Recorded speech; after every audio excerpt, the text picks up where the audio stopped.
Welcome to the Lechtich Parsha podcast, where we delve into the Torah's timeless wisdom and uncover uplifting and empowering lessons tailored to the challenges of our generation. A good dinner of Shabbos, Parshas Re'eh. Hope you're doing well. Hope you had a wonderful week. Hope you're enjoying your summer. This week's shir is sponsored by Moshe and Sarachel Lauer. Thank you so much. For future dedications or sponsorships, please reach out to 845-367-2959. This past week, I went to an amusement park with my wife and kids. We had a lovely day, had a great time, good bonding time, ben zmanim, just enjoying a day out, a Sunday off. And there was another Avrich man, another man learning in Kol, whatever you want to call him. And he was all dressed for shul. He was wearing his hat, his jacket. And a friend of mine came over to me and jokingly asked, "Do you think he's more yeshivish than me?" So jokingly I said, "Nah, he's not more yeshivish. He's just more from than you."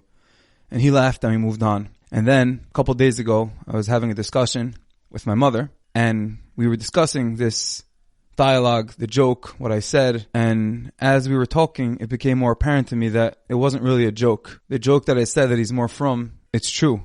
He's actually more from. And this may seem or come off as extreme, but I just want to explain. In short, the reason why people wear hats and jackets and they walk around with the quote-unquote yeshivish garb is because it represents hachna, shvelus, humility, lowering oneself down, wearing black hat, a black jacket, not being out there, being a little more humble, closed in. We wear a hat for davening, to come to the Kisei HaKavod, to come to the Melech Lachem with hachna, shvelus, the same idea. If a person's wearing a hat and a jacket to an amusement park, although one can have the intention just to look more yeshivish, that's probably not the reason. The reason is probably a loftier, more exalted intention, which is because he wants to guard his eyes.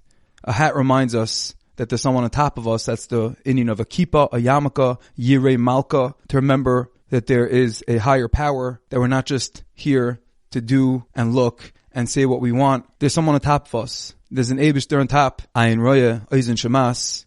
Hashem is watching. Hashem is seeking.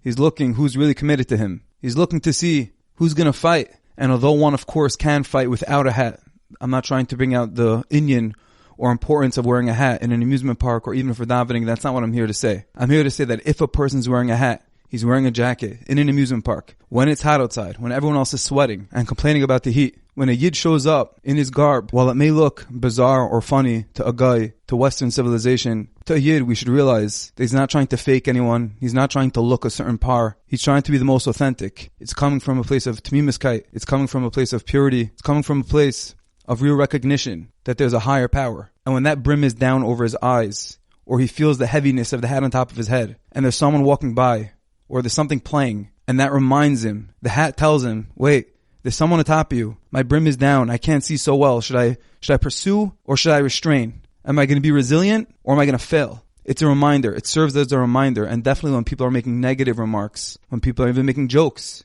although they may sound funny or maybe we agree with them, I think there's place to open up, to realize it's not an extreme. It's actual frumkeit. It's the truth. It's the emes. And it's something that deep down, hopefully not so deep, we all pursue, we all care for, we all aspire for. And sometimes you can find yourself saying, wait, but there's a line. Wait, but that's extreme. But the answer is that everyone has their different lines, their own boundaries. And when someone is doing something that represents true godless, purity and holiness, it shouldn't be mocked. It shouldn't be put down. Rather, we can look and say, Ashrecha. We can say maybe we're not holding there. Maybe that's a level that's beyond us. But ultimately, it's a high level. It's a beautiful level. And instead of putting people down and filling the void that we have in ourselves by putting others down, by putting those that are doing good in a negative light, in an extreme light, perhaps instead of putting them down, we should put them up, hold them on a higher pedestal and say, perhaps I'm not there now, but it's definitely a place to strive for. And if we're not there now, at least on the sidelines, instead of putting them down, we can see the beauty. We can see what they're doing. We can see their mission and applaud their trade-in of the standards of Western culture for Yir Shamayim and Yiras Chet, for a holy and lofty battle, to overcome the Yetzer Hara and to glorify and be Mikadosh Shem Shamayim. In this week's parsha, we find the mitzvah of Maisa, of giving Maisa to the Kahanim. The Torah says, Asa ta'asa is called Tevuas Zarecha Hayotze Hasad Shana Shana. You should set aside every year a tenth of your yield and give it to the Kohen. Now the reason for this mitzvah, why do we give Meiser? The Torah tells us, in order that the Kohen should be Lema'an Tilmud Liyira Es Hashem Lekach Kol Yomim.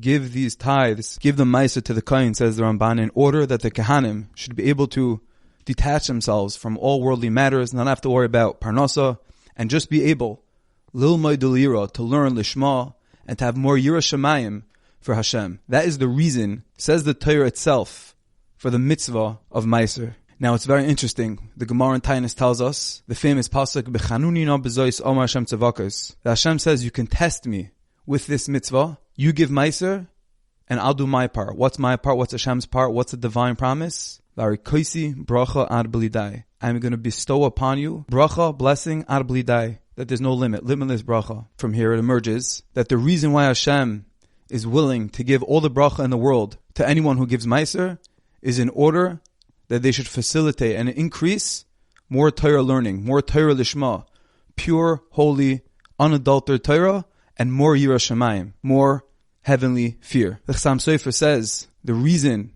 why Hashem specifically chose this mitzvah to test Him, even though nowhere else in the Torah do we find that we're allowed to test HaKadosh Baruch Hu. It's a pasuk. The pasuk tells us, Loi tenasu es Hashem. Do not test Hashem. So why over here specifically in this mitzvah of Meiser? So the Chassam Sofer says, because Torah Lishma and Yira Shemayim, Hashem is willing to pay any price tag. It's the greatest treasure. It's the greatest giving back that we can do to HaKadosh Baruch Hu for Him. And if we do that, Hashem is willing to give us anything. So if we're willing to invest in the Kahanim's learning, in their Torah Lishma, in their Yira Shemayim, Hashem is willing to give us bracha ad blidai.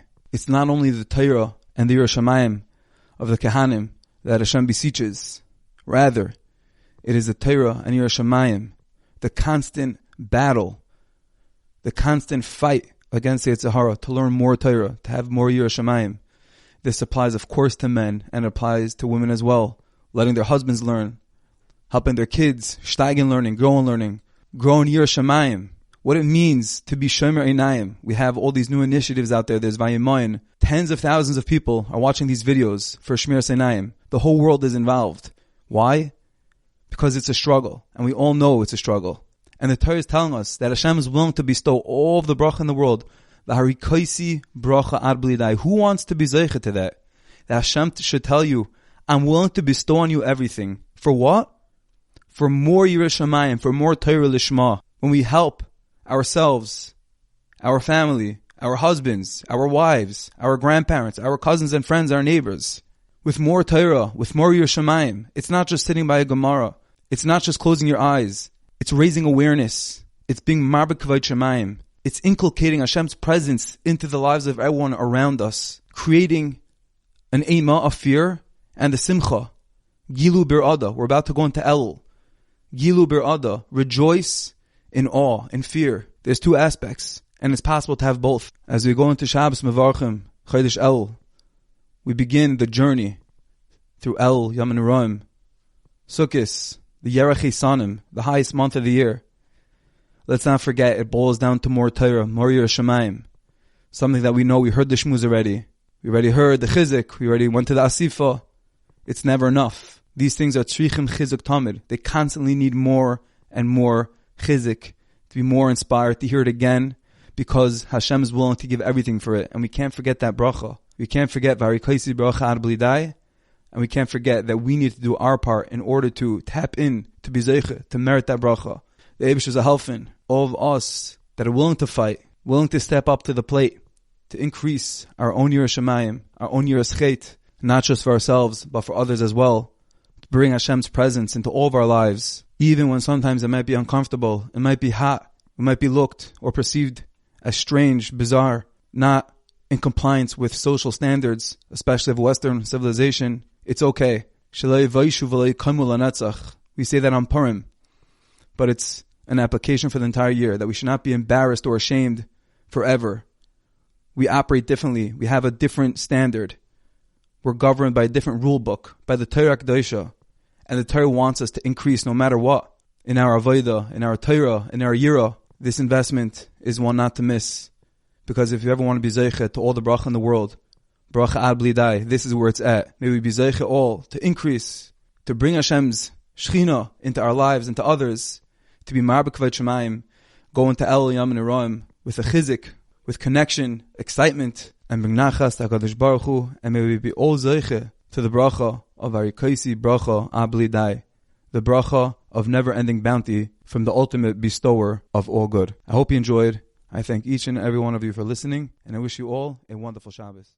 I thank each and every one of you for listening. I hope you enjoyed, and I wish you a wonderful Shabbos.